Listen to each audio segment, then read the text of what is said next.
fantastic. This is GT Racing right now. He's got traction, he's got everything outside of both of them! Maloney! Oh, he's taken Anderson! Anderson's up top! Oh my god! Oh! Big crash! Oh my goodness, half the field's gonna get rolled! It's very close. These guys are want to make their way through the field very quickly.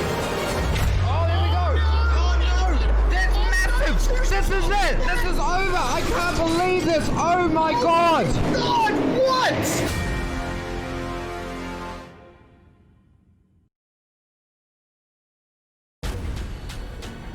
This is the original esport racing game. This is iRacing.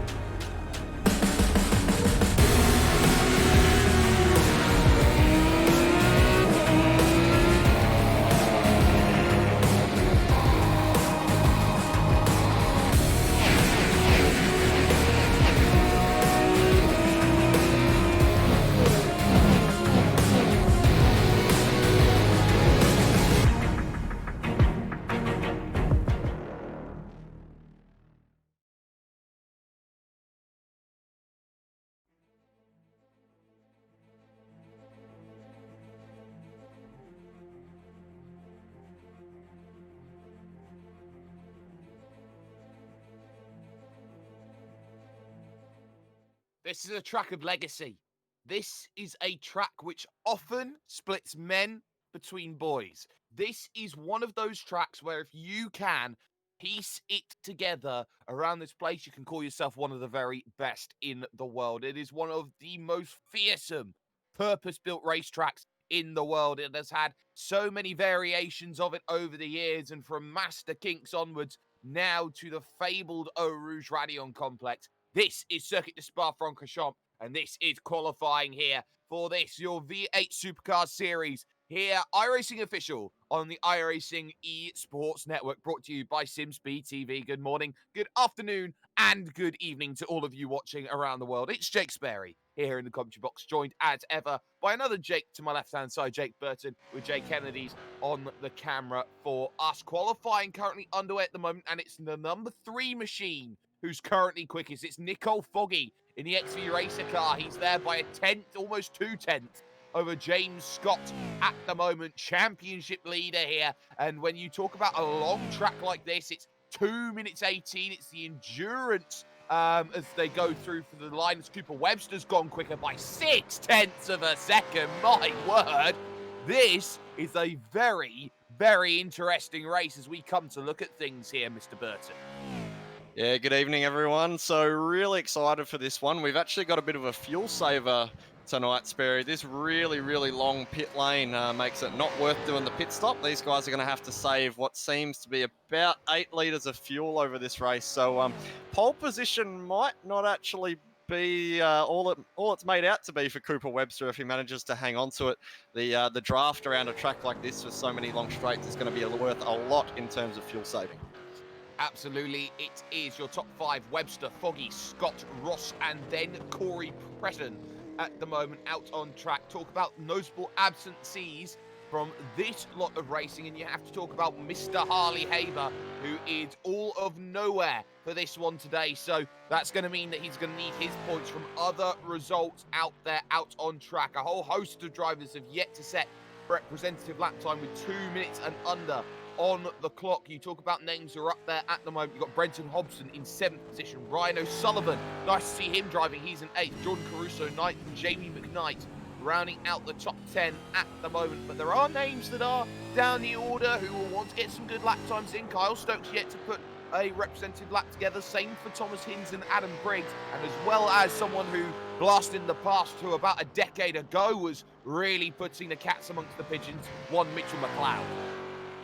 Yeah, that's it. And I think Harley might be pinching himself a little bit. We've managed to get 4 splits tonight, which means the lower number of cars means a higher I-rating average, meaning we'll probably get a quite good soft out of tonight's race, meaning there's good points on offer. Although we speak about Harley having a rough couple of weeks, there's certainly been 3 breakaway in terms of the championship. James Scott leading that on 1,207 points, but his teammate has had a couple strong rounds, absolutely dominant last week at Catalunya. Cooper Webster with 11.29 and then Harley back on 11.23. So they're your three championship-wise who are going to want to focus. And Cooper Webster on P1 with James Scott way back in P5. It's looking good for Cooper at the moment. It certainly is looking very good. Cooper Webster is fastest by 3/10. Foggy did find improvements. Adam Briggs is up to 4th.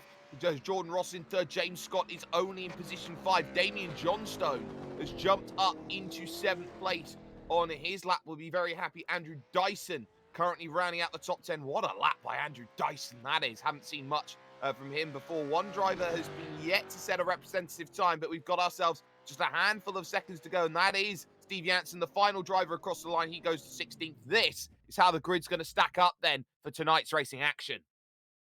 Yeah, so we got Cooper Webster has got pole position in that ERT machine with Nico Foggy getting his best qualifying result of the season on the front row here at Spa. Jordan Ross, a little bit more of a characteristic Jordan Ross style result in qualifying. That's more like where we'd like him to see. He struggled so far this season, but has managed to put that ERT machine in P3, more like where he should belong, with Adam Briggs in 4th. James Scott, our championship leader, in P5, with Corey Preston also putting together a decent quali result in P6.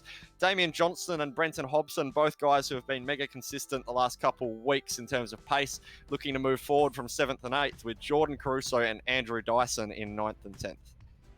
Stole my thunder a bit there, Mr. Burson. Thomas Hinds there starting from 11th, to Kyle Stokes there alongside on row 6. Row 7, we'll see Jamie McKnight go at it with Ryan O'Sullivan. Then it's Jack Boyd in 15th with Steve Janssen, Christian Smart and Brad Newman on row number 9. Row 10 is Bo Cattell and Jamie Stovall on the final few. Greg Sharp in the blackjack position. It's Mitchell McLeod in 22nd. It's Michael Rosenblatt, Christian Ortega, and Dirk Rooney in 25th place, rounding out this grid. Endurance layout start, 2 minutes to get yourself up onto the grid, or you start from that place known as pit road. And of course, that endurance layout start is going to be so that there isn't this bottleneck into the last source hairpin on the opening lap. See a car turn around and end up potentially with the Spa accident from, I believe it was 97 or 98. I think it's 98, where everyone had themselves into all sorts of trouble and 17 vehicles ran into issues. Cooper Webster's been the man in form. You cannot look past him at this point in time. He is trying to close down the gap to James Scott in the championship, his own teammate, and they know that other drivers are not in the offing. Drivers like Nico Foggy, keep an eye out on him. He's got an outside shot for this championship. He'll want to push, as will Jordan Ross, and the lights will all want to try and make their way through. 2 minutes will get themselves up on the clock. The lights procedure will start. The engine notes will rise, and 21 laps here at the fabled Spa circuit is about to start now, and let's get themselves underway. Webster gets a good start, and it's a great start from Corey Preston, immediately tarred to the wall in 6th position, but they all funnel up. There's not much room to get it right up the hill. Preston having to back up a bit. Oh, he gets a tap as well from behind. That was from John Stone as they all go through. They start to really ratchet up the pace on the Kemmel straight as they go and make their moves. James Scott already going for it, looking to the outside. Same for Nico Foggy at the front of the field. The Scotsman going to the outside, looking for the race lead here on Cooper Webster, but will have absolutely and none of it. Yeah, I think if you're Nicole Foggy now that you've lost that first lap battle, you just sit in and try and save some fuel in that draft. If you can get the fuel saving done early, it means you'll be able to push later in the race. We've got a long 21 laps to get through here, and although it's only 7 or 8 litres these guys need, that's still 300 mil a lap. So if you're going hard from the beginning, that suddenly becomes 600 mil or even a litre a lap at the end. Yeah, and a lot of drivers going hard at the beginning. Here's Jamie McKnight there at Jackie Ick's corner, not getting it right with Jack Boyd. Oh my goodness me, off in the grass. Ryan O'Sullivan saves it as they now head into the double left-hander of Pouon. It's just so difficult in these vehicles. You have to slow down an absolute ton. There is no downforce in these style of vehicles, so you have to make sure that you're getting the power. Wide go a couple of vehicles. One of them is Webster, the other one is going to be Scott, but wide behind as well. There, Corey Preston given room to attack Adam Briggs as they defend it now into the Stavilo section and over to corner Paul Frere. Not quite working out there. Corey Preston was close, and there is a crash back in the pack as well. That's not going to be helpful either. That's Jamie Stovall, the hyperdrive man, is around. Yeah, I saw that happening in the background. We had a bit of a too wide moment and it got really awkward between Dark Crony and Jamie Stolvo. Dark Crony, a bit of a fan favourite a few weeks ago at Watkins Glen, but backwards here on lap 1 at Spa. Well, nobody wants to be backwards lap 1 Spa-Francorchamps. Oh, it's going to be tough into the braking zone. Oh, straight on, bang! That's a huge accident. I think it was Caruso who's gone in there. It was Kyle Stokes even, who's had the mother of all accidents there, and it was a huge thing. If you get over the anti-cut curve on that instant, his instant there was with Thomas Hinds. He got attacked from behind, and he's trying to save it. He got on the grass, and then he got a little bit of air, and he's hard into the side of Brenton Hobson, who absolutely had no way to save it. Yeah, he's been unloaded by Thomas Hinds coming into that braking zone, so that's triggered that. I have to say, Kyle Stokes has done a good job to not make more victims out of that.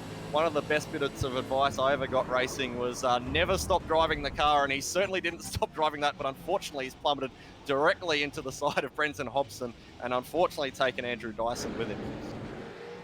Yeah, and that's a horrible, horrible accident, and it's one of those accidents which is sickening to see, even if it is sim racing, because that is a very, very high-speed accident down into that section. There was no way to really slow that down. Here's how the field stacks after a lap. Webster leads, Foggy second, Ross in third, Scott in fourth, and it is Adam Briggs who is currently in fifth position at the moment. Jordan Caruso, now under pressure from Andrew Dyson. This is that battle for what is going to be now 8th and 9th, because Caruso has had a very good opening to this lap, has managed to find himself a few positions, and in fact it was lost positions for Andrew Dyson. He's dropped 2 positions already on this lap, and is very nearly a third here, because here's Hinsey, perpetrator for that big accident early on. He's thinking about the inside as they head to the Fania chicane, and ultimately there's some great driving around the outside to cover that move off there. It was brilliant moves from Andrew Dyson. He just made sure that all the pace of the car was there. But here at Stavolo, down the inside again, another look.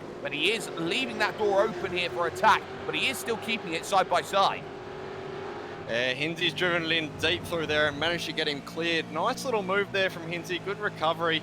Just one thing I want to mention as well that we've had since last week, I believe. This car's actually undergone a bit of a patch with iRacing. The front fenders are actually a little bit stronger, and losing the rear wing creates a much bigger effect on downforce. So these guys don't want to hurt these cars this week. No, they certainly don't, and they don't want to hurt them on any week anymore. That is very much the case as they cross over the GP line, which is going to come and sort itself to go through as Bo Cattell runs himself into what I can only say is a big battle, and he hits Rhino Sullivan as well. This is Piccadilly Circus here in the middle of the pack as they all go and look into the Lassell's hairpin. This is a big, big battle pack as they go down in, and they sort themselves out nicely. You've got likes of Janssen and Cattell, and all of them. A replay needed up on screen for you all, but that is absolutely madness at the moment, and it's still going on. They're too wide coming into Eau Rouge and then into the right to Radion, and it's all just about sorting themselves out, but now they've got that big run up the Kemmel here, Burton. How much fuel saving do you think these guys are doing, Sperriers, who catch our modem simulation replay? None is my answer. That's right. Rhino Sullivan going to the inside as we get the instant replay. You can see the big accident there as they go through, and there will be changes of position if we go back to live, because you've got Rhino Sullivan here, who's just about found a way through on the likes of Christian Smart. Here's Michael Rosenblatt now trying to go through. Oh, they're door to door as they go through. Oh, now there's a turn. Rosenblatt goes around, and well, you can have stars and stripes all over your vehicle. It's not going to do you any favours there. It is all going to be worries for Rosenblatt, who falls right back behind Stovall. Yeah, that was a bit of an awkward one. We'll catch a replay of that too. I think Michael actually did that to himself a bit there. He squeezed Christian quite a lot coming up there, and just tipped himself into that sand trap there, but fortunately has, relatively speaking, kept it out of the fence. So hopefully he'll be able to get back out there and have another crack. Exactly, he will want that crack. He will want to make sure that he will go and get another go at moving forward. Keep an eye on the front of the field though, because James Scott has gone through on Jordan Ross, and that is a very important overtake. It was done with a mistake from Jordan Ross heading into Jackie Ick's corner, the former corner with no name. He got full shades of sideways to Jordan Ross, and then it was the easiest overtake into Pouhon for one Mr. James Scott. So that puts him on the podium, and crucially in what is a higher SOF, a strength of field, he is going to be mitigating losses to Cooper Webster, who seemingly has not been able to pull massively away from Nicole Foggy over the course of this race. That gap, 9/10 of a second. It's 4/10 on that last lap. He's so desperate to break a second from the Scotsman. Yeah, that's it. But our pacey cars at the moment are actually Jordan Ross and James Scott. They matched the leader last time by.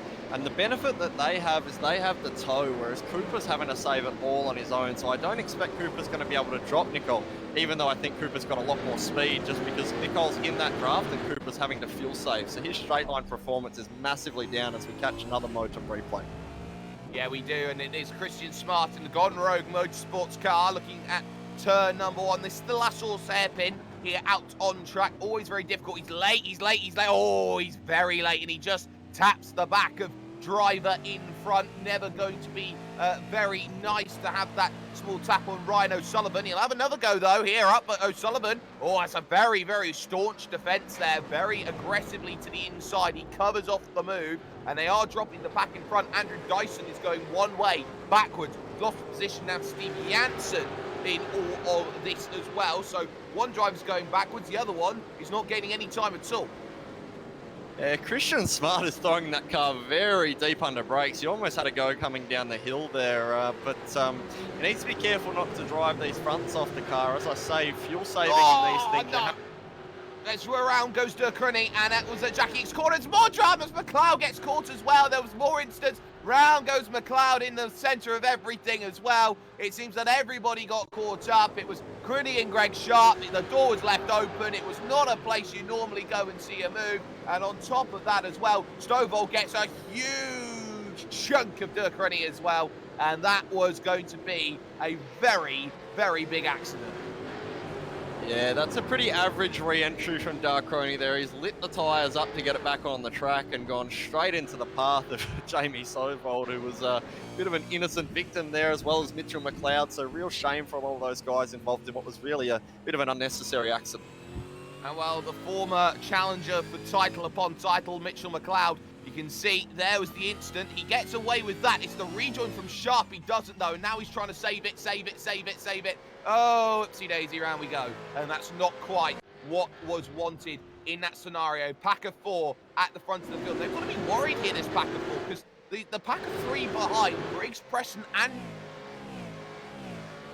one here as they all look to make their charge. The gap was 0.3 of a second between that pack, Briggs to Johnstone, but they're only 1.8 away, so they are getting maybe a little bit of something. Corey Preston's got a really good run off Eau Rouge here. He's going to have that car of Adam Briggs absolutely lined up, but Briggs parks the bus and Corey's actually driven that off the track and into the wall. I think that'll probably be almost at least position-ending damage for him. That was bad. That was bad. Away in this head, but I think he's just got away with it wide, though, there in front, and that's not going to be good because there's a slow-down penalty for that, and now he's got to try and play that blocking tactic as he's on the inside, and you think he's just going to have to let these all go through, and there they go. Adam Briggs back down to 7th position, and that is just how it happened. So easy job there, easy pickings for those two, but how much has all that battling cost them here, Burton? Yeah, I think that damage from Corey Preston's really going to hurt, but we've seen Christian Smart, who seems to have been involved in just about everything for the last couple of laps, has gone around as well, approaching the end of the back straight, just side by side with that. Looks like that, can't quite see who that was there, but he's side by side and they've come together. It's just Andrew.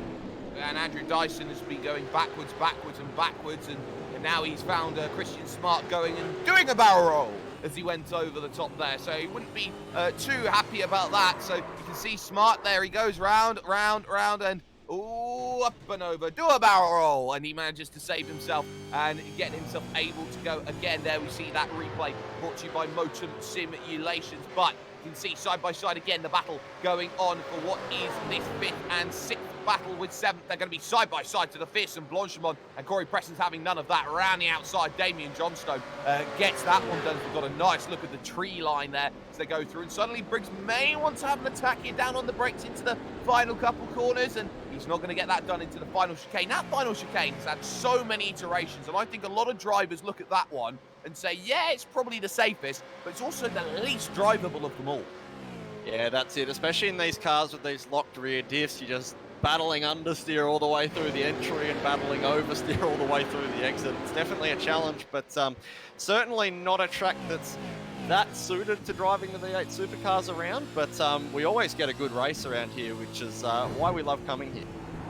Absolutely, and it is that good race that we always consistently like seeing when it comes to this sort of track, as we keep an eye out on this. Keep an eye on the front as well, because Jordan Ross has lost a second here to James Scott and co. All of a sudden, it's now only a 3-car battle at the front, but not like Corey Preston and co. But there you can see it here. Webster, followed by the XV Racer car there of Nick Foggy. Then there's James Scott in 3rd position, and it seems just to me like Jordan Ross is on those fringes here, just over 1 second, as you can see on your screen right now, and he's going to have to work through the mid-sector of this lap, which is the technical sector, to try and get all that time for the draft. Yeah, I think Cooper pushed quite hard whilst fuel saving in the first couple of laps to try and break the draft to Foggy, and now he's sort of at that point where he's possibly. I'll take a look back and see where he's at. He's had a rough couple of laps, so it wouldn't surprise me. But yeah, that number 19 machine is in the pits. Yep, it is. And there's Adam Briggs trying to find a way past a very battered-looking Exto gaming car of Corey Preston's. Looking for the inside now here at the second part of Fania. And then there's Stavilo that will come up here, this right-hander. And, oh, don't go too deep there, Corey, as the door is slightly open there at Curve and Paul Fred. But you've got to have yourself alongside the A-pillar if you're going to have any opportunity of making that move. No chances this time for Briggs, but if he can get a run, he knows the car in front has damage, he can start to close it in. But look at behind as well. There's a certain Jack Boyd who will want in, on that one. Caruso and Boyd's car looks very, very similar, all nice and pretty in pink. They now look to try and hit the brakes into the chicane once again, and once more, there is no chance of a move down here at this section. Lap 7 now starts for these drivers. Yeah, and just a little bit behind this pack, just a interesting fun fact I want to mention here. Someone who's been quite fast the last couple of laps, at least relative to McKnight in front of him, is Bo Cattell. Funny fact, the last time V8 Scops, and the only time V8 Scops went to this track, was back in 2015. It was an Enduro format, and that was actually won by Bo Cattell alongside Jared Filsell. They absolutely dominated it, so it's good to see Bo back in the car at a track that he's clearly quite good at. Yeah, he clearly likes this place, does Bo Cattell, in 12th at the moment here in this pack, part of the Synergy Sim Racing team at this point in time, as they start to make their way up through. Car around though, and that is Andrew Dyson, and there are no surprises with that one. He's had a torrid time of the way things have gone today, a motion simulation replay of exactly what has happened to him as he's gone through. So into the Lassour's hairpin, he's gone far too deep in first and foremost. He's lost 2 positions, desperate to try and pick it up off the exit, and then you've got that horrible torque. Plus it is an on-camber corner down at turn number 1 as well, so it's even easier to spin the tyres up with oversteer there, Burton. Yeah, that's it. And something we want to mention as well, particularly for these guys who have been in the wars in the back, this is a 21-lap race and a track that is notorious for off-track, so you can't afford the 4Xs and loss of controls either. It is a very long pit lane, and if you hit 17 incidents, that drive-through is pretty much going to be race over for you, so these guys are going to be monitoring that closely. 17 incidents for a drive-through penalty. Here's the look from Jack Boyd's perspective, because here's Briggsy down the inside of Preston. Preston saves it. Does well for the first part of Fania. Second part, Briggs runs wide, but he's trying to get an angle to the inside. How can you defend the tide as they go down through? Preston had to cover one, can't cover the other. Almost contact between them, and look at this now. Here is Hinsey on the back of this. He's trying to go around the outside of Curve Paul Frere to try and get it done. Right, 2, just like that. Brilliant move around the outside of that very, very difficult right to get the power on. That is pass of the day so far, and it comes from Thomas Hinds. Yeah, Hinsey's driving like a man possessed tonight. He caused that accident down with Christian Smart and that at the hairpin, at the chicane rather, but he's actually been quite fast and super aggressive on his moves. I think he's going to make meat of these two. And Preston looking for the move as well, and he can't get it done at the chicane, and all of a sudden offense will have to turn to defense, and the RA2 car will now start thinking about, can I start pulling this gap back in? As you can see, side by side, Noah's Ark racing too wide, too deep. they go into the Lassour's hairpin, and Preston very narrow there on the exit. They're going to go all the way too wide to Eau Rouge Radion. They're both going to do it because Jack Boyd's going to try and come back as well. This is fantastic stuff. This is what Supercars is all about as they go through this section. Have they got exactly what they want? They both hold it too wide there for the moment. Boyd's still on the inside. Preston had to give up on his battle for the time being, but look at this. They come up the Camel. Hinzi's got a big run here. He wouldn't put it past him after how aggressive he's been this race to try and have a dip here. He goes 3 wide. He has a look, but doesn't quite get there, so it's going to be 2 wide into this one. Looks like Briggs has managed to clear Preston, but Hinzi's had Jack Boyd to deal with as well. I think these two are a bit of a cork in the bottle. Boyd and Hinzi are definitely the fastest two in this pack. Oh, definitely. You cannot argue against that at the moment. As Hinz again having to look around and having to worry a little bit there with Jack Boyd behind. It was very nearly a case of, well, it was almost going to go absolutely horribly wrong as they went through that section, but they are able to keep themselves going in this 4-car pack for the moment. Other battles include Brad Newman here at the moment. He's trying to fight with Hobo 88 at the moment, but he is there in the car number 7 for one thing, and he's down 7 places in 15. So he's trying to make his way back, but how much damage is Brenton Hobson had to go through? Slow down for Cooper Webster here, and that is the race lead changing. Nicole Foggy taking it overall. So a mistake, and it wasn't even a slow down penalty. It was just a mistake under brakes. He caught the outside grass, had to slide it all the way through Stavolo. Get your Tokyo out. That was brilliant. Yeah, good car control there. It's a very easy mistake to make. You sort of slow entering the corners when you're starting to fuel save. You lift and coast. That's the effective way. And just a light error. He's just tipped the grass on entry. Done, as you say, quite a nice Tokyo drift, but has gathered it up nicely. But that's going to hurt his rear tyres. But we now have Nicole Foggy, race leader. Yes, we do, and the Scotsman leads first time in this race. His gap 7/10 already, and look at this, Cooper Webster. Championship battle on offing with Webster versus Scott at the moment. It is ERT 234, and it is the XV Racer car who is spoiling the party at the moment as they go through. The XVR Sim Racing car even there in front. So that's going to be a big, big issue to look at in terms of the way this battle goes. Corey Preston has gone around out on track, and it is at turn 1. And you know what the best bit is? Hinzi's tried to go down the inside. He's locked up his brakes, and the car's gone straight, and Preston's been absolutely right royally set. And you know what? You've got every reason to be upset there if you're Preston. I think we need to be careful blaming Hinzi for that one. I actually think he got a hit from Jack Boyd there, which I think actually tipped him into Preston. So, yeah, I think Jack Boyd was actually the responsible party there, which really sucks for Hinzi and Corey. Those two guys, I think, are going to be struggling in terms of incidents to make it to the end of this race without a drive-through. Oh, absolutely, and Hinz runs wide, and suddenly there is a Caruso in front. He was trying to get by, didn't quite work, and I believe there for Hinzi, he's got to be very careful about getting himself involved in too many more incidents there that could spell a disaster for the longer that this race goes. We have had quite a few retirements from this one. Kyle Stokes, Dirk Rennie, Jamie Stovall at the moment, Mitchell McLeod and Christian Smart all out of this race for the time being. Your top 4 still line astern as they try to save a little bit of fuel, but it is all about this mid-pack at the moment, which is almost starting to form up into a pack of 6. Jamie McKnight trying to stay, the likes of Jack Boyd and Jordan Caruso and co. Very much in terms of representative times, they are quite even here, Burton. Yeah, that's it. And I'm actually quite interested in how much Nicole Foggy has actually checked out. He's not managed to gap Cooper that much, but Cooper's managed to gap James Scott quite a lot. I think Nicole Foggy might have saved quite a bit of fuel behind Cooper early in the race and has now decided it's my time to shine and put the foot down. A 20.3 last lap from him, 20.2 from Webster, and a 20.5 from Scott. So Webster's recovered quite nicely, but I think Foggy is in a really good position here.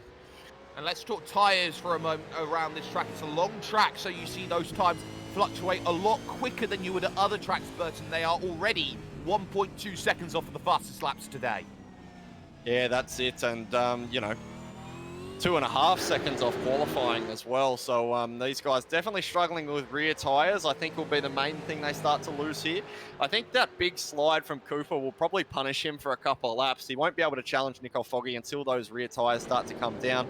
And I think James Scott and Jordan Ross starting to feel the pain a little too.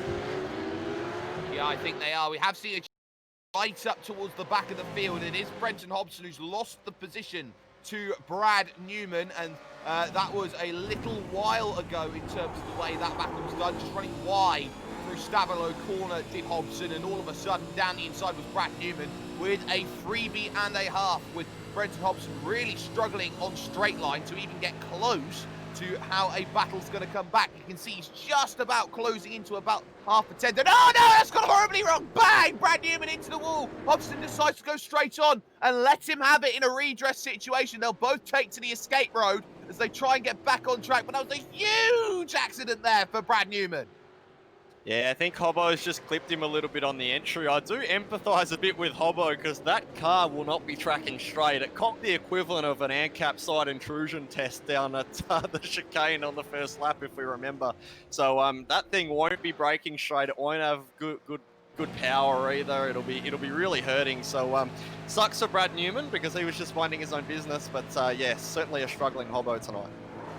And Brad Newman's day is done. He decides, I'm going to take it to pit road, I'm going to take a tow, and that's going to be done. Andrew Dyson will come down onto pit road. He's had major damage over the course of this lap. He will not be too best pleased with the way that his racing has gone today either. Top four staying the same at the moment as we head to the halfway stage in this race. About to start lap 11 here of 21. 11 laps to go here at the wonderful Spa-Francorchamps, as on the brakes they go into turn number 1. This Lassour's hairpin as they now look to try and get themselves on the power. Any one of these four can still pick up that victory, but ERT can now play that strategy game here. They can make the one, I would say, different factor in this one here. The fact that you've got that XVR car there, Nicole Foggy, the fact that you've got that in the mix, they can sit, they can wait, they can make him run out the fuel, and then ERT can squabble amongst themselves.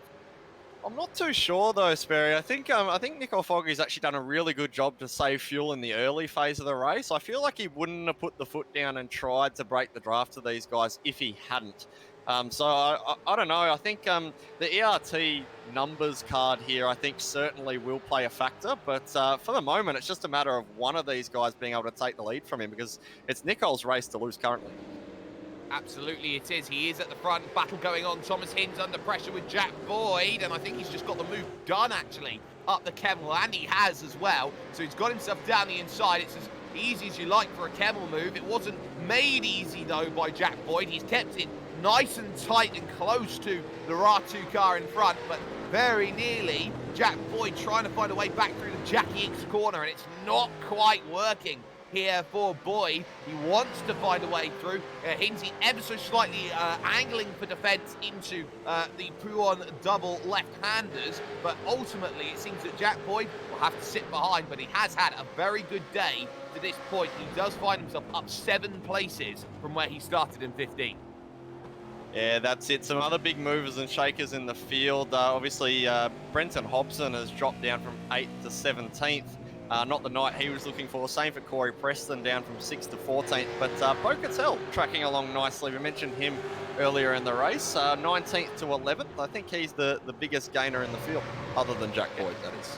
He is the tied biggest gainer in the field. He absolutely is, up 8 places so far. The other big gainer is Michael Rosenblatt. He had an incident earlier on in this race, but he finds himself on his own in 15th, 8 seconds behind Corey Preston, but that won't bother him too much. He's looking for a consistent finish at the moment as this race gets. Oh, got to look at James Scott going into Lassour's. He very nearly took his teammate out under brakes. He had to straight line the corner, had to take it late because he was not at the point of turn-in at the same point as everybody else was. So I had to be careful about that. He'll get away with it because he's got the draft all the way to the Lakeun complex.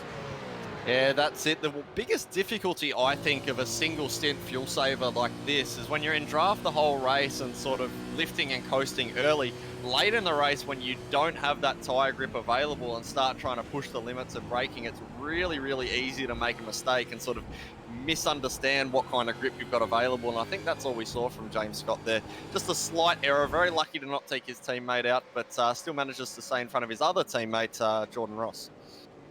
Exactly, and this is what you kind of start thinking about here. You've got Cooper Webster, who is the young up-and-comer, some will say is the next to take over in terms of a legacy drive and getting up to the highest level. You've got James Scott, who has greatly improved through 2019 and is trying to make a stake. And of course, you've got Jordan Ross, who doesn't need much of an introduction. He's had victories in the likes of AOSC, he's had victories in the likes of Scots with the Bathurst 1000. So you've got three very, very capable drivers, effectively as very, very capable understudies to the likes at the top of ERT, the likes of Jared Filsell, Ethan Grigcolt and Ian Ford.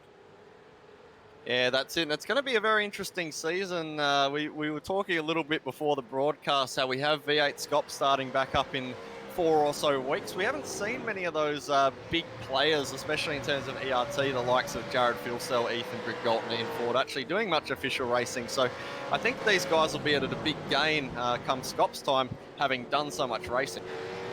Exactly, you need a bit of familiarity with a new vehicle. Of course, they raced it in Scops in the final round of the championship, but heading over towards that new season, that will be something they will be thinking about. So on the brakes they go into the final chicane once more after their 12th revolution of the circuit, as Corey Preston has gone around and he'll lose quite a few positions. That's down at Fania, which is a weird place to see an incident like that here happen. So let's see how this one plays out. He goes down on the brakes, gets the curb, and he gets a huge tank slapper, and he's done well to keep it out of the tyres the same way Lewis Hamilton couldn't. Yeah, I was going to say he's done better than Lewis did, but unfortunately he's parked that thing backwards, and I think the issue is, I think Corey's got to have, he's surely got to have a drive-through. He's been in 3 or 4 pretty big incidents now. He's got to have crossed that incident. Well, of course, we don't have that information. We will only understand it as and when they go through, as Andrew Dyson is one of those drivers who has done a drive-through penalty. He's picked up many incidents, but mind you, he's been involved with almost everybody in this field at this point today, as these drivers all start thinking about now, how's my end game starting to look? We're into the second half of the race, and now you start looking at the drivers in front of you and going, well, who's my battle up against? Because I'm not necessarily going to be fighting everyone in this field. I'm not necessarily going to get past everyone in this field. Someone like Bo Cattell, for example, in 11th, will be thinking, yes, I want to get to Shane McKnight, but if I can race quick enough and drivers in front of me start battling, I may have, maybe best case scenario, 7th place on offer. Yeah, that's it. And I think the fuel saving element is probably going to play a reasonable factor as we start to get towards the end of this one. It's not it's partly cloudy, so it's not a particularly cold track, but it is still very cold relative to normal iRacing temperatures. So these guys, I think, are going to be pushing these cars a little too hard. The one I'm really interested to know is actually Nicole Foggy. He seems to have driven quite hard, and I can't hear a great deal of fuel saving from him. I'm thinking perhaps on the new rubber at the start of the race, he's just managed to save a lot of fuel, and sort of naturally as the tyres start to get older, you use less fuel because you get on the throttle a little bit later, carry a little bit less corner speed, that sort of thing. So I think he's actually played himself quite nicely for this win here. I think he certainly has put himself in a good position, has Nicole Foggy, as he puts himself on the brakes. He will have to try and defend his way forward, as the same way they did a little bit earlier over on the iRacing Esports Network with the Porsche Esports Super Cup qualifiers, the same way Max Verstappen had to defend against Thibaut Coulthard. But now you start thinking about, okay, few laps to go. If I have to go through my 3-lap procedure, my 2-lap procedure, my 1-lap procedure, how am I going to defend at every corner? You have to remember as well, Nicole Foggy is a staunch touring car style driver. He loves these vehicles, he loves the TCR cars, he knows how to defend, he knows how to attack. He's probably one of the few drivers, I'd say, in the world who races consistently very, very high pace, high tempo, aggressive battling styles of races, as here comes Cooper Webster in the draft. Yeah, I don't think Cooper Webster's any stranger to hard racing, though. I think it's going to be quite hard for Nicole Foggy to hold on to. I think Cooper's just saving a lot of fuel. I think, Nicole's ran wide.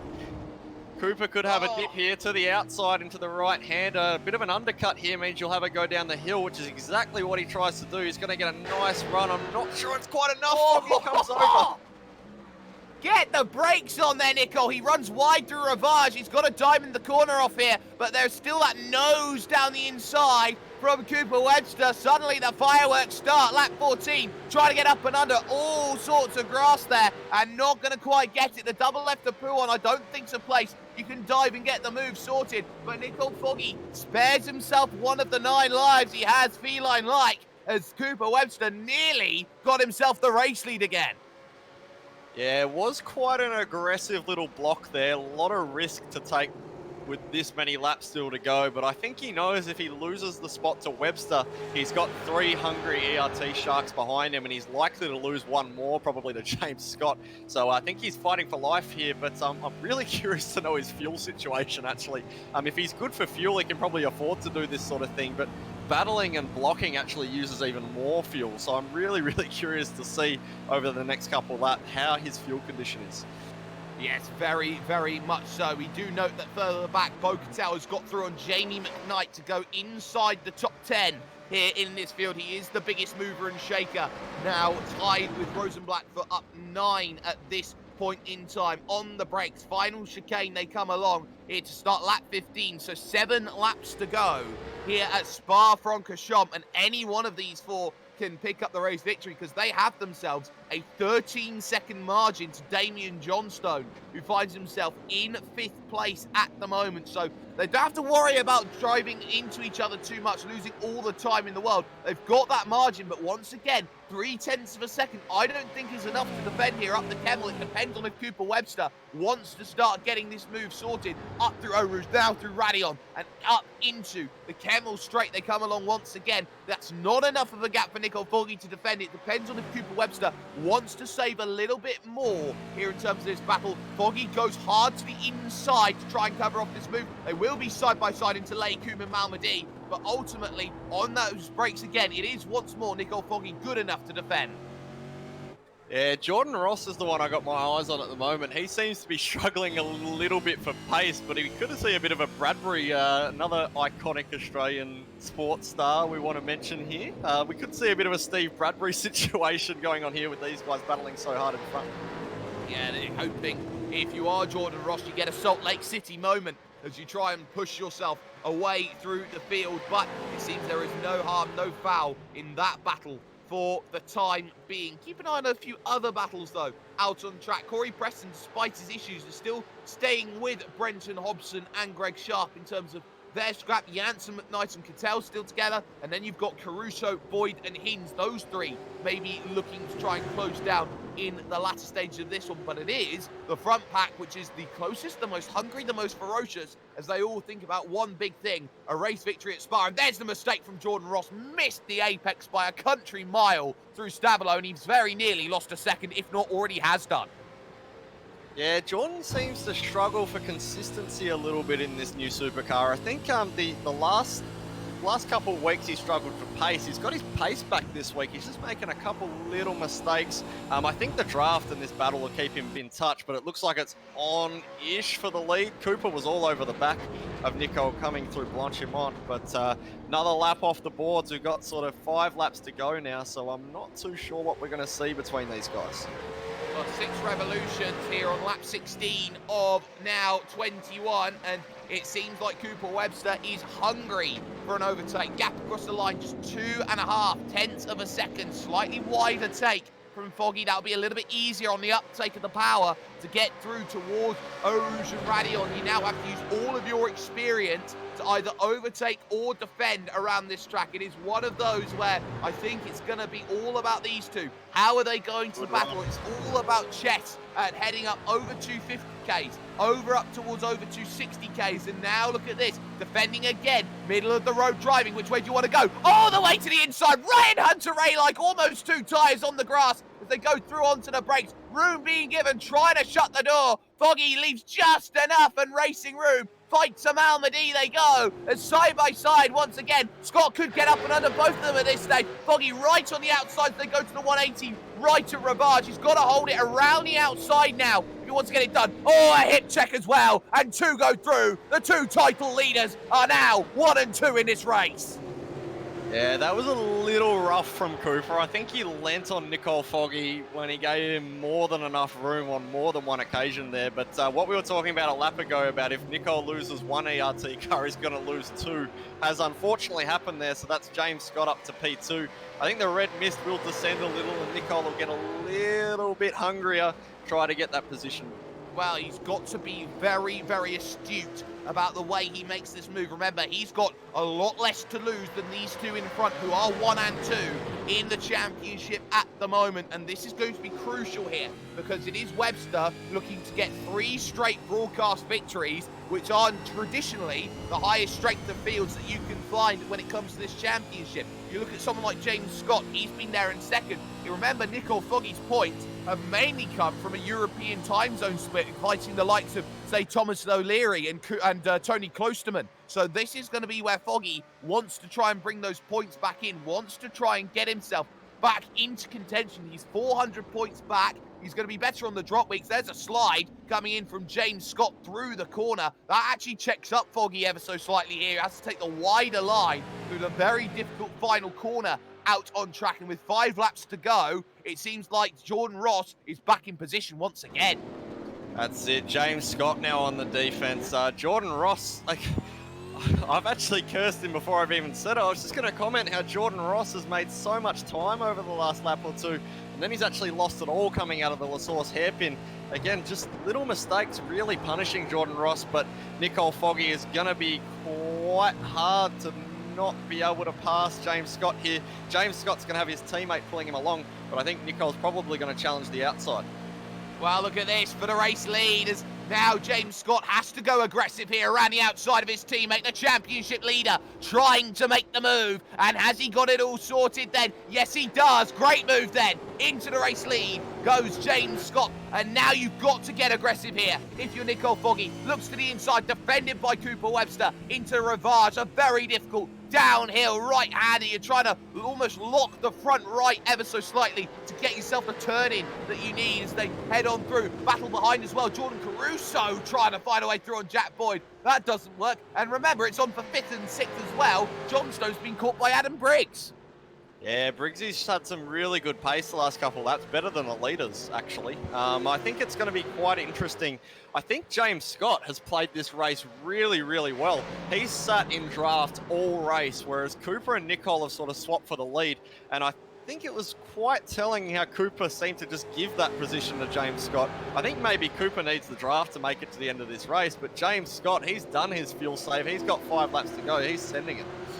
He is sending it, and it now becomes 4 and a third at this point in time. Out of corner, Paul Frere, and now all the way to Blanchemont corner, one of the most fearsome corners in racing. They head towards next, and look at this from Cooper. He's looking to try and line up this run here. They're both going to be trying here, these two ERT drivers, maybe to switch positions, make sure they can break Foggy out of draft as they get the toe up the straights, and Foggy maybe doesn't get as much on the brakes into the right. Not going to happen this time by. But this is the thing. I think that James Scott was forced into that move because Foggy was closing. If he lifted out and saved fuel, he'd be side by side and Cooper would go away. He can't afford Cooper to go away. The championship, remember, is there between these two drivers. He's got to stay ahead, maybe in a tactically less advantageous position at the front of the field.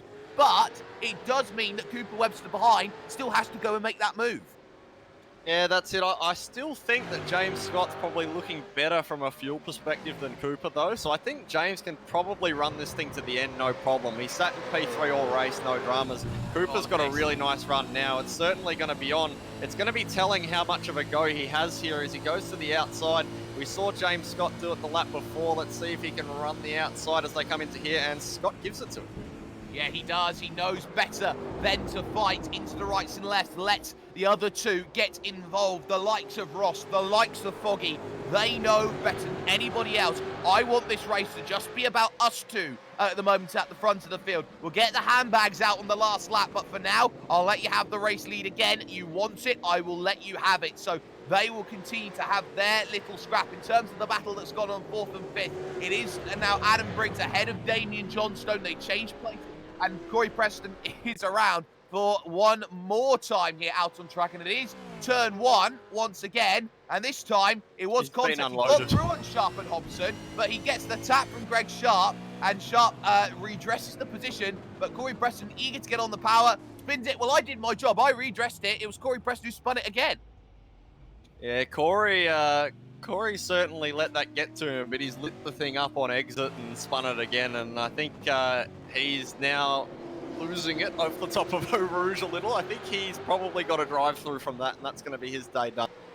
Yeah, that seems very, very telling in terms of that. Cooper Webster's had a very, very good run then in terms of this lap, has been able to pull that gap away compared to one James Scott by just a couple of tenths of a second here, almost up to half a second at this point. It's not enough to say he's safe, but what it is doing is allowing Nicole Foggy maybe a chance to go and attack as they go on the brakes into the final corners once again. 3 laps to go at Spa-Francorchamps. 21 Ks remain in this race at one of the high-speed circuits around the world, especially here in Belgium. And now you start looking at it, 6 tenths to go, 7 tenths between Foggy and also Jordan Ross. He seems like he's an outer battle part, to say the least, in terms of what this is doing. But now another question. Cooper Webster, does he have to give it up this time by up in towards Lake Hume?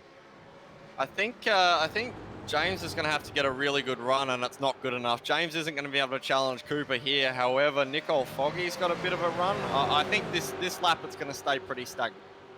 I think it is, as they go up through towards Lake Hume, and then Malmedy, the third corner in that right, left, right chicane section as they go on through this fantastic transfer area of road, and no overtaking opportunities to be had then here on lap 19. Watch out though, Jack Boyd under pressure. Look at how Bo Cattell has closed in the gap then, looking for this ninth place. Moves to the inside, and Bo is on a stormer. Might as well get an arrow with him as he gets himself on the brakes and gets himself down the inside. There was nothing Jack Boyd could do.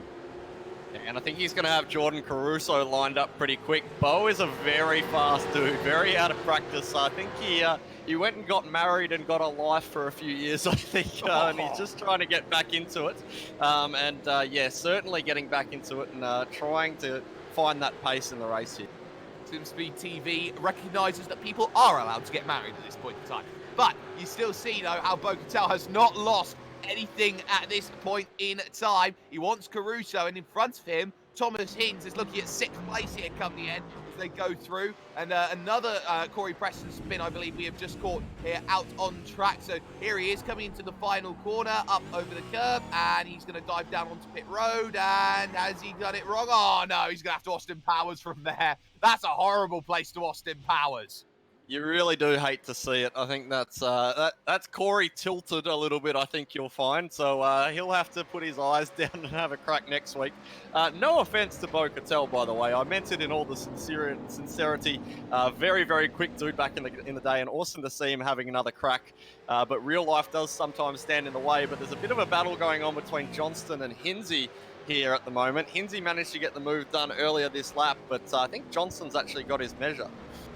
I think he does at the moment on the brakes, but Thomas Hinds is through on Damien Johnstone. That's very, very crucial to keep in mind. Big slide, and Johnstone loses that one out overall. His tyres must be shot at this point, at this moment. 2 laps to go then here as they start to attack, and all of a sudden James Scott has got a very good run here on Cooper Webster. Got a great last horse hairpin. Definitely not what could be said for Nicole Foggy. Here comes the look. It's defended by Cooper Webster here to the inside. Scott's going to have to go the long way around here if he wants to get this move done. On the brakes they go. Trying to think about it. No. Thinks better of it. Maybe trying to open up Malmedy to have this chance. And Nicole Foggy may just sniff an opportunity, but he got too close there to James Scott through the second part of the Lake Hume section. And all of a sudden he had to lift out of it, and there's no move into Ravage. That's it, and as I say, these are our 2 championship contenders at what I think is going to be one of our bigger softs for the season. So I think James would really like to get a one-up here on Cooper Webster, but the risk he takes is if he stuffs it up, he's going to lose a position to not just Nicole Foggy, but probably also Jordan Ross. So it's a bit of a risk and reward thing here as we come up to 1.5 laps to go. Bo Cattell is through on Jordan Caruso. He got it done at Lake Hume. He's hoping in the last lap that Damien Johnstone falls off a cliff, but it is the front battle that becomes key. What do you do if you're Nicole Foggy? You've got to get past 2 championship rivals and the 2 championship leaders 1 and 2, who are both teammates who want it to be just about them. I think it's going to be pretty hard for Nicole to get both. I think he's going to lose a lot of time trying to pass one, and it'll probably let Cooper get away if he has a go at James. I think he's better to maybe let James have a crack at Cooper, see if they bring themselves undone and do the Bradbury, as we say. Either that or maybe have a crack and just concede that he's going to finish second at best.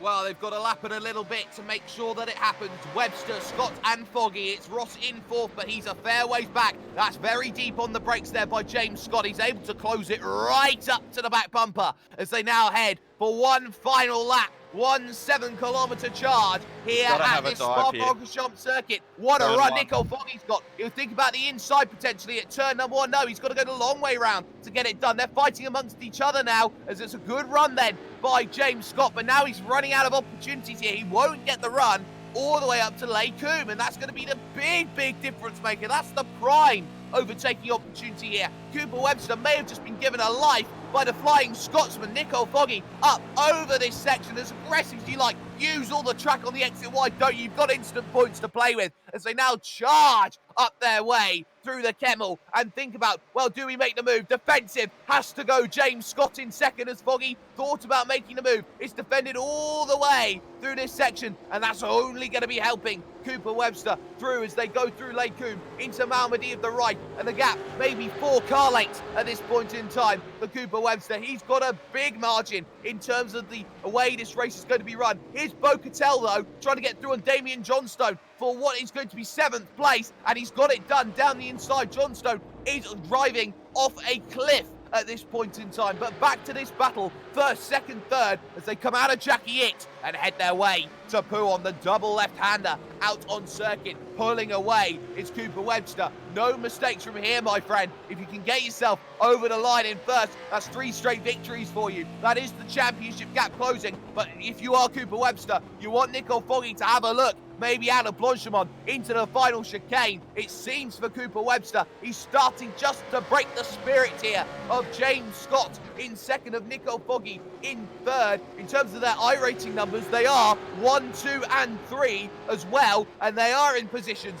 1, 2 and 3. Great corner there by Scott, but Cooper Webster, the gap is just too much. He needs Blanchimont in the final chicane to just be solid, and that will be enough for the ERT youngster as he makes his way through Blanchimont corner. Foggy's got to have an almighty lunge if he wants to get himself into second. Defended all the way by James Scott as they go into the final chicane for the final time, and they're very deep on the brakes go Scott. It won't matter though. If you're Cooper Webster, it was all sunshine and rainbows. He wins for the 3rd straight race here at Spa-Francorchamps. It's Scott in second. It's Nicole Foggy who ends up getting 3rd place. Johnstone is out of fuel coming towards the line.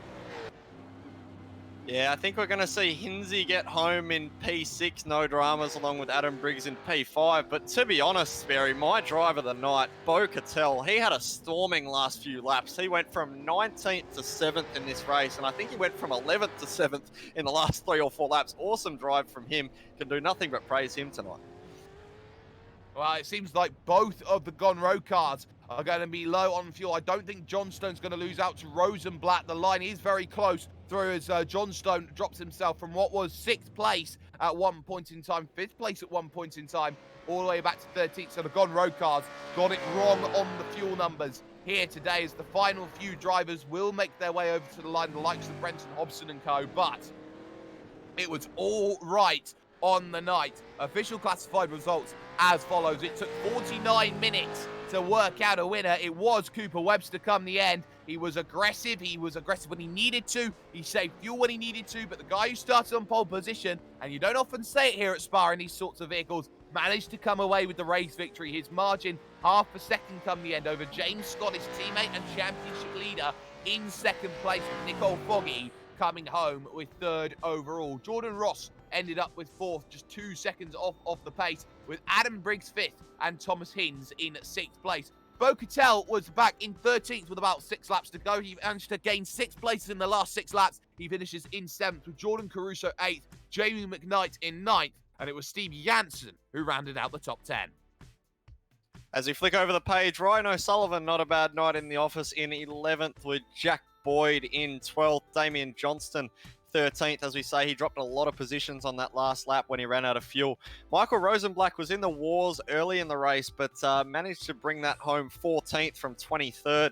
Brenton Hobson, again, that car got absolutely T-boned earlier in this race, and he crawled it home for P15 with Greg Sharp in 16th and Christian Ortega, I think the last running car, in 17th.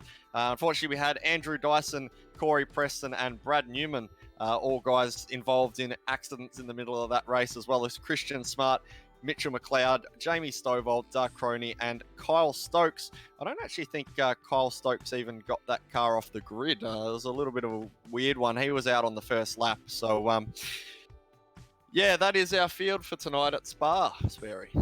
Yes, it is. And of course, Kyle Stokes getting involved in that incident lap 1 with Brenton Hobson. He was the T-boner, so to speak, instead of the T-bonee, some would say. But they find themselves in a good position. But in terms of how this one has been run, there was some fantastic racing up and down the field. That top battle was brilliant. But in a week's time, we head ourselves into a track which I think is going to be very interesting in the way that it's going to be run. Brands Hatch. We're heading back to Blighty, some would say. And a Brands Hatch circuit, which I think going to be very interesting to see who is going to get themselves close there. The only place you can check that out is on the iRacing Esports Network. Make sure you subscribe right now, because things such as the iRacing 24 Hours of Daytona has just come and by. You can check out all of what has happened, all 24 hours of it, if you really want to of that. And of course, all of the races that's coming up in the next few weeks, which includes the 12-hour race at Mount Panorama Bathurst. That's going to be something very interesting to keep an eye out on. But a massive thanks to Motum Simulation, who gets things done, from Jay Kennedy,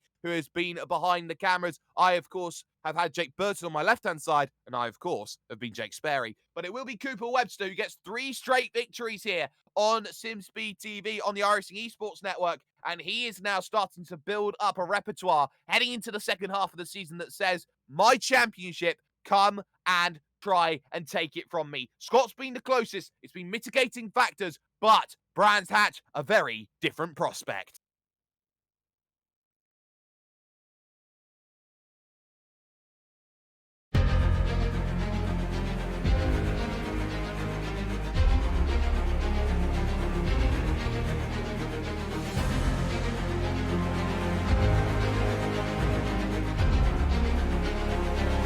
This is fantastic. This is GT racing right now. He's got traction, he's got everything outside of both of them! Maloney! Oh, he's taken Anderson. Anderson's up top. Oh my god! Oh! Big crash! Oh my goodness, half the field's gonna get rolled! It's very close. These guys are want to make their way through the field very quickly. Oh, there we go! Oh no! That's massive!